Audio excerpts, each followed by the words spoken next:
Bonjour à tous, bienvenue pour cette nouvelle vidéo sur laquelle je vais aborder la fiscalité. On va parler du LMNP, loueur en meublé non professionnel. Donc bonjour à tous, c'est Amar, investisseur immobilier sans banque. Donc sur cette vidéo, on va parler fiscalité comme je vous disais, mais avant, je vous invite à vous abonner, à liker et à laisser des commentaires. Je réponds systématiquement. Donc, on va rentrer un peu plus dans la technique sur cette vidéo et la fiscalité. Donc, si vous louez en meublé, vous le savez probablement déjà, vous avez deux options. Louer en LMNP, loueur meublé non professionnel ou en loueur meublé professionnel, LMP, ou bien en société, qui sera une SCI, à l'IS, à l'impôt société, pour pouvoir louer en meublé, parce que à l'IR, vous ne pouvez pas, même s'il existe quelques petites astuces pour le faire tout de même. Donc, le LMNP, qu'est-ce donc? Loueur en meublé non professionnel. Quelles conditions pour avoir le statut LMNP? La majorité des investisseurs louent sans le savoir sous ce statut-là de loueur meublé non professionnel. Il vient en opposition au statut LMP, loueur meublé professionnel, qui, le LMP, ne s'applique que si deux conditions sont remplies. La première condition, que les recettes annuelles retirées de cette activité, donc vos revenus fonciers, sont supérieurs à 23 000 euros. Première condition pour être au LMP. Deuxième condition, que ces recettes excèdent les revenus du foyer fiscal soumis à l'impôt sur le revenu. Si vous ne respectez pas ces deux conditions, vraiment les deux conditions, simultanément, bravo, vous louez en loueur meublé non professionnel. Alors, une fois que vous avez pris ce statut, que vous êtes sous ce statut, vous avez deux régimes qui s'offrent à vous pour déclarer vos loyers. Le micro-BIC, BIC voulant dire bénéfices industriels et commerciaux, ou le régime réel. Le micro-BIC vous permet de déclarer un forfait de charge correspondant à 50% des loyers encaissés. Et le régime réel, comme son nom l'indique, vous permet de déclarer vos charges locatives au réel, avec en plus des amortissements qui constituent tout l'intérêt du régime. C'est vraiment par ce régime. Alors, il est possible qu'il soit amené à être changé. On parlera dans une autre vidéo de la SCI à l'IS.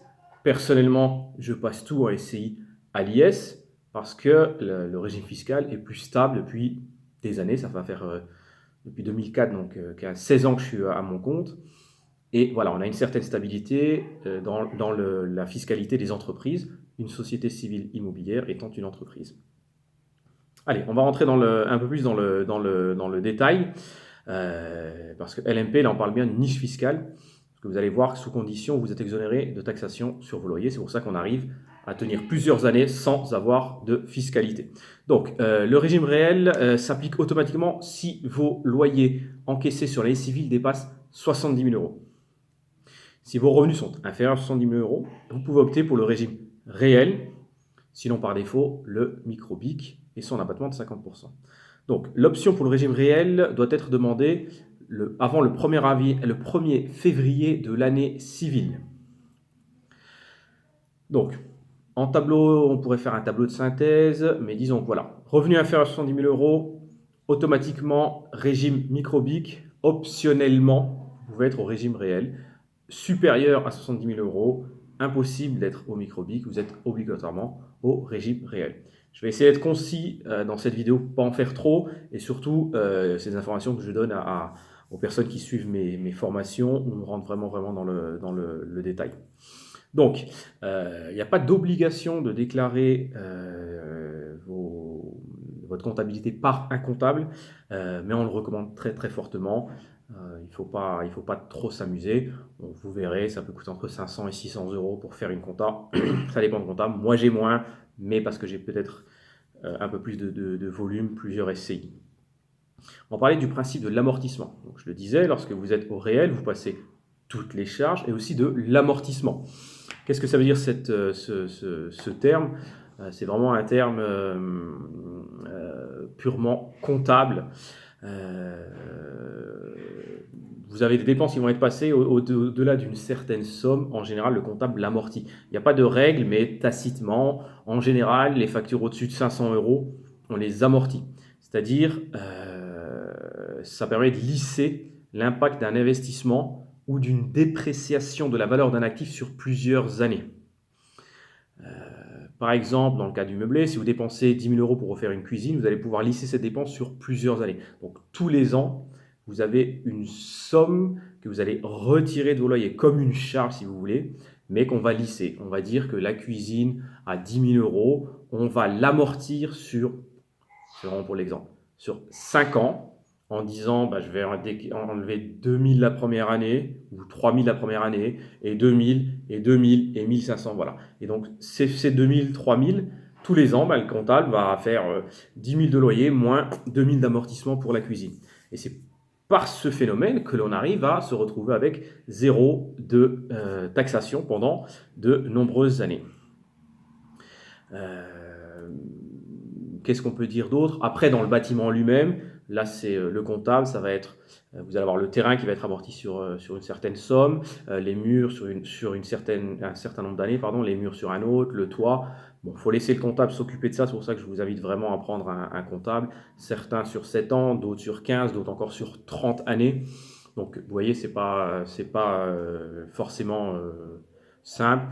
On va prendre un exemple très simple. Un canapé à 2 000 € par exemple, le comptable va en général l'amortir sur 5 ans. Donc vous allez déduire 400 € de charges tous les ans, de charges en plus que les charges que vous aurez créées chaque année pendant 5 ans. Des travaux de peinture de 10 000 €, là il va le mettre sur 10 ans.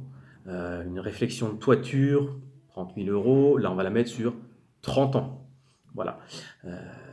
Pour les frais d'agence et frais notaires, on peut aussi les amortir sur la durée équivalente à celle du bien.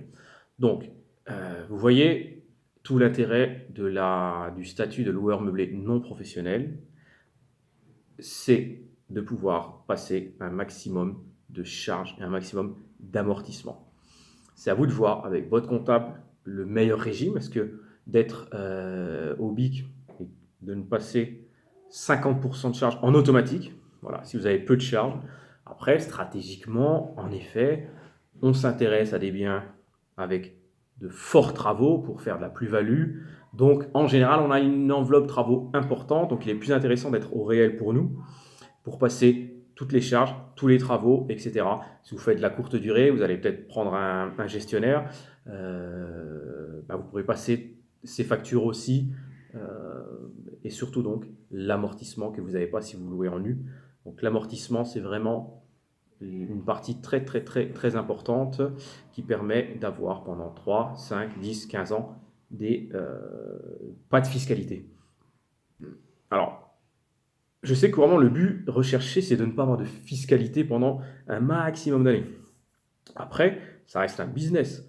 Mon point de vue diffère légèrement. Moi, je m'intéresse à avoir le meilleur bien au meilleur prix avec un coût final moindre et une optimisation des rentrées des revenus. Comme vous le savez, j'investis sans passer par la case banque, sans banque. La majorité du temps, j'investis comptant. Donc, je veux investir le moins possible, comme tout le monde, et gagner le plus possible. Donc, je ne vais pas non plus me dire je veux que mon bien ne me rapporte aucune fiscalité pendant 10 ans. Non, ça n'a aucun sens. Sur un de mes biens, je l'ai eu à 35 000. J'ai fait finalement, il y avait des travaux, mais je m'en suis sorti, tout compris, notaire, travaux, etc., à 43 000 €. Et je gagne dessus quasiment 12 000 € par an. Autant vous dire qu'à ce rythme-là, en 2 ans et demi, j'avais consommé tout ce qu'on appelle le déficit foncier. Toutes les charges sont passées, les travaux sont passés, les amortissements, il y en a encore qui courent, mais voilà, ça ne comble pas. Alors sur ce bien précis, j'ai désormais une conciergerie, donc je passe des charges en plus, mais voilà, ça va peut-être me faire tenir une année de plus ou à peine plus. Voilà, il faut faire le ratio. Moi, je ne suis pas fan de ceux qui ne se concentrent qu'au déficit. Déficit. Non, il y a un moment, payer aussi un peu d'impôts, ça veut dire qu'on gagne de l'argent, qu'on s'enrichit. Il faut juste le contrôler. Moi, je suis en SCI à l'IS, je fais en sorte que dans mes SCI, j'ai un nombre de biens qui me permet de ne pas dépasser les 38 000 et quelques euros pour ne pas dépasser la tranche des 15%. Donc, ce qui fait que que sur 10 000, peut-être qu'il va me rester à la fin, malgré tout, parce qu'il y a des amortissements et un peu de travaux, 3 000 ou 2 000, allez, on va dire 2 000 à déclarer à l'IS. Bon, bah voilà, c'est 15% de 2 000, ça fait donc 300 euros. Bah, personnellement, je préfère payer 300 euros maintenant et encaisser 12 000 euros de revenus, étant donné que j'ai pas de prêt, donc c'est quasiment 12 000, on va dire qu'il reste 10 000 dans ma poche. Voilà, j'espère que vous comprenez un petit peu ma logique. C'est un peu comme pour les entrepreneurs qui m'écoutent, les bons vieux comptables qui disent tout le temps il faut faire des charges, il faut créer des frais pour pas avoir d'impôts. Moi, j'ai jamais été fan non plus. Bah oui, je vais faire quoi? Je vais acheter encore un 10e portable, une 30e tablette et prendre un autre véhicule parce que je dois faire des charges. Non, moi, je préfère payer l'IS, d'autant que j'ai un montage fiscal avec une holding et remonter les sous pour les réinvestir derrière. Bon, tout ça, c'est du calcul. Peut-être que vous n'êtes pas encore à cette étape-là. Mais voilà, sachez que le LMNP vous permet tout ça. C'est la stratégie, l'intérêt majeur, c'est de passer toutes les charges, dont l'amortissement, pour ne pas avoir d'impôt pendant de nombreuses années, ou en tout cas de le laisser à une valeur marginale. On parlera dans une autre vidéo, si vous le souhaitez, vous me dites en commentaire si ça vous intéresse, sur ce format. Je ne suis pas rentré vraiment dans le détail de toutes les charges, etc. Comme je vous le disais, c'est quelque chose que je propose dans des formations.